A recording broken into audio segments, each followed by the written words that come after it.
You're watching Lunchtime Agenda. Well, 3 years ago, almost to the day, the powerful union leader Paul Howes threw his public support behind Julia Gillard in comments that were crucial in building the momentum to the very next day roll Kevin Rudd. Now, with Julia Gillard's leadership under extreme pressure, he's entered the frame once again in an interview with our political editor David Spears.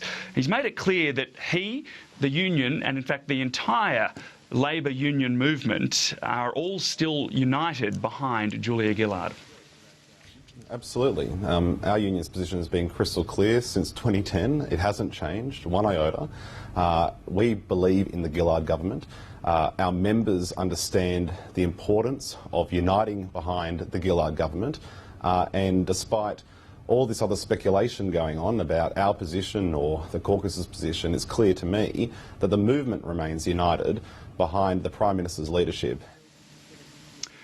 He also, though, made it crystal clear that he's not directing Labor MPs and senators how to vote. He says that on the issue of leadership, it is a matter for the caucus. As I have said consistently in the 6 years that I've held this job, and as my predecessors have said before me, the AWU does not direct MPs how they vote in leadership ballots. We never have and we never will. Paul Howes was pretty feisty and seemed rather annoyed as well at the constant reading of tea leaves by the press gallery and others. Here's some more of what he said. It's like a land where, you know, hamburgers eat people and we wear hats on our shoes. It's ridiculous. The position is clear from the Labor movement. All of my colleagues have made this position clear. We are determined and we are excited about fighting this election on the issues that matter behind the Gillard government. That's what I want to do, and I do get a bit exacerbated by the fact that no matter how many times we say that, you have some journalists, you know, raking over the tea leaves. He's pretty emphatic there. Well, to discuss this and the rest of the day's issues, I'm joined now by Labor MP Graham Perrett and Liberal MP Alan Tudge. Thanks for making it up after that division. I should also point out that that black eye is not a result of a nasty caucus meeting. It was a football match, as I understand it. Rugby, bipartisan. I was playing with Scott Bookhouse, the member for Wright. We play on the parliamentary rugby side and went down to the Defence Force side 24-10. OK, all right. Well, let's get to this, these comments from Paul Howes.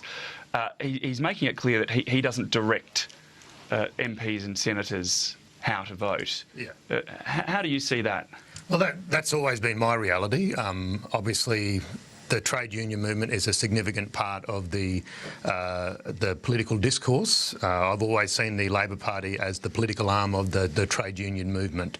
So I came into power, into government on a work choices wave, you know, an anti-work choices wave.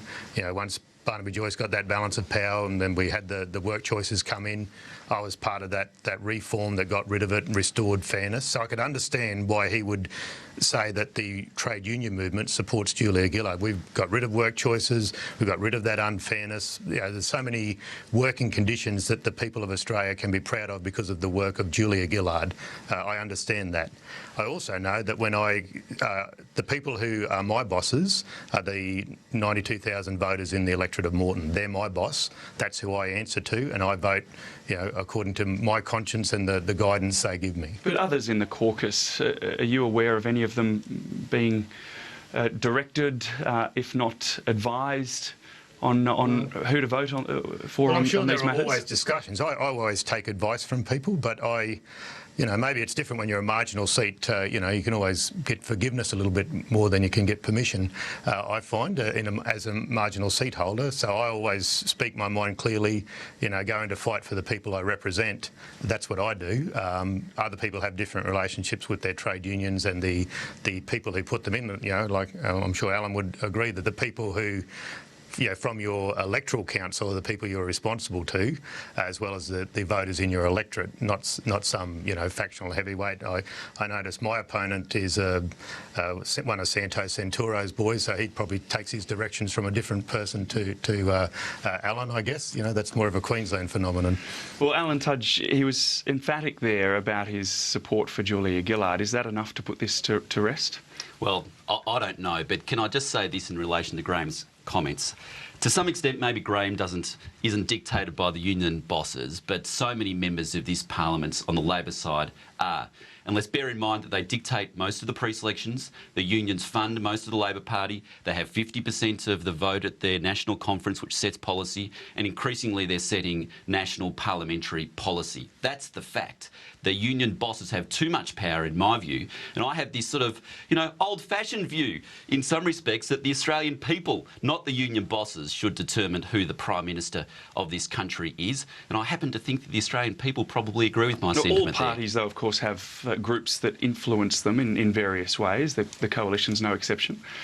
Yeah, you have people that influence you, that you listen to, but you don't. But the coalition doesn't have anything like the union bosses that dictate to us the terms of the pre-selection outcomes. They don't provide the majority funding for us. They don't dictate our policies. At the moment, it seems that this government particularly is totally beholden to the union movement because Julia Gillard has to do exactly what they want, otherwise she'll be knifed and Rudd will be put back in. Graham Perrett, a response to some of that?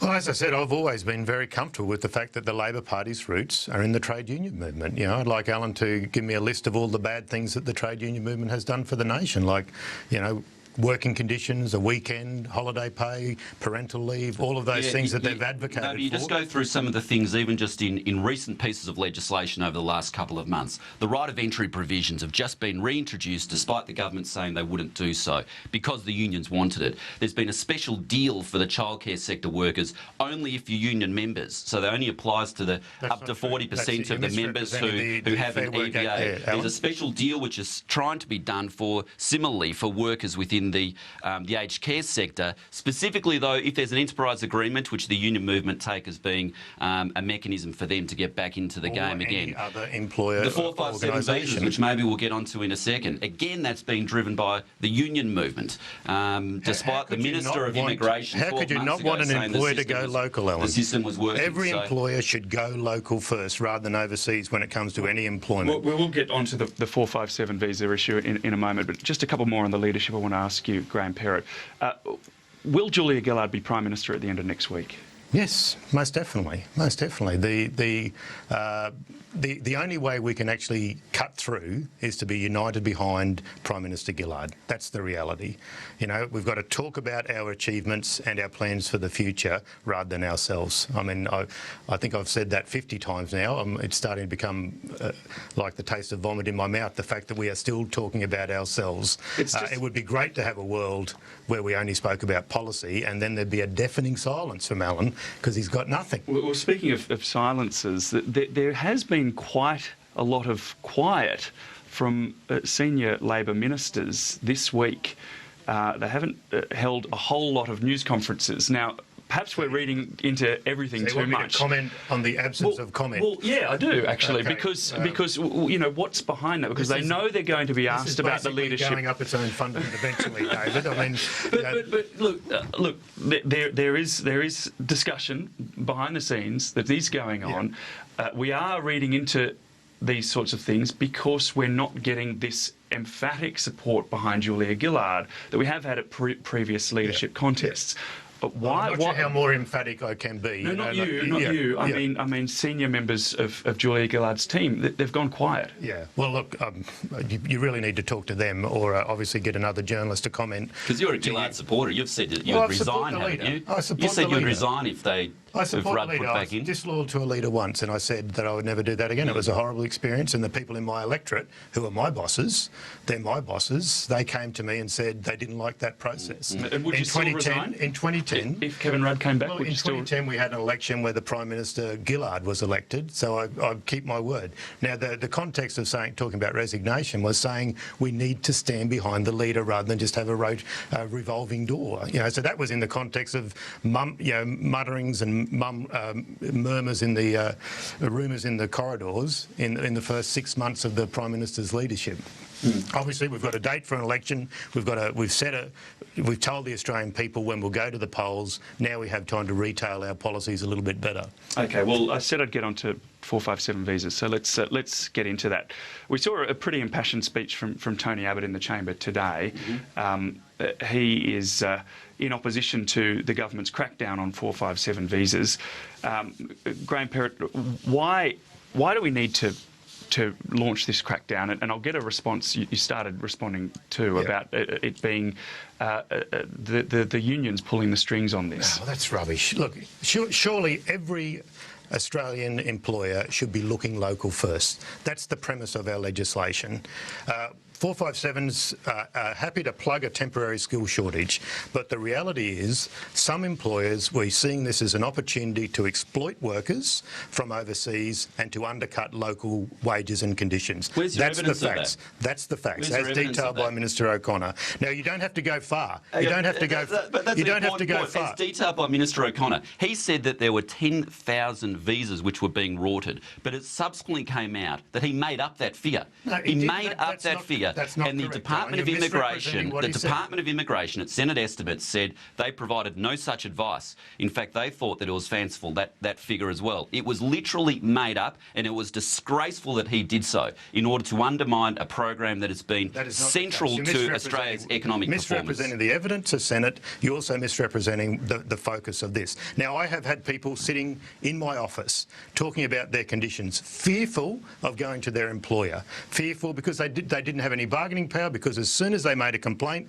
they were gone. Now, we're extending that, because as soon as you don't have a job under a 457, you're out of the country. So you have no bargaining power at all. Australia has been based on the fair go and about making sure that all people are treated equitably. Now, at the moment, we want to extend it so that you have a chance to go and find another job with another employer. You've got 90 days to go and find another job. And why not say to an employer, how can you defend giving someone else overseas a job when you should be looking local first? Does it not place an additional burden on employers during tough times? But no more than any employer should. If you are, it costs money to recruit people. Alan would agree with that. It's one of the labour costs, which is why job security is such an important thing. Through the global financial crisis, the employers of Australia were fantastic, particularly in small business. They kept people on rather than getting rid of people. We commend them for that. The reality is, if you go looking for skilled employees, it costs money. We all know that. So we're saying to employers, look local first. Look after Australians first. If you do have a genuine skill shortage, you can then look at other places. But don't bring people in to undercut local conditions. That is illogical. That bill is not about that, with all due respect. I mean, just 12 months ago, Minister Bowen, when he was Immigration Minister, said that the system was working exceptionally well, and it has been.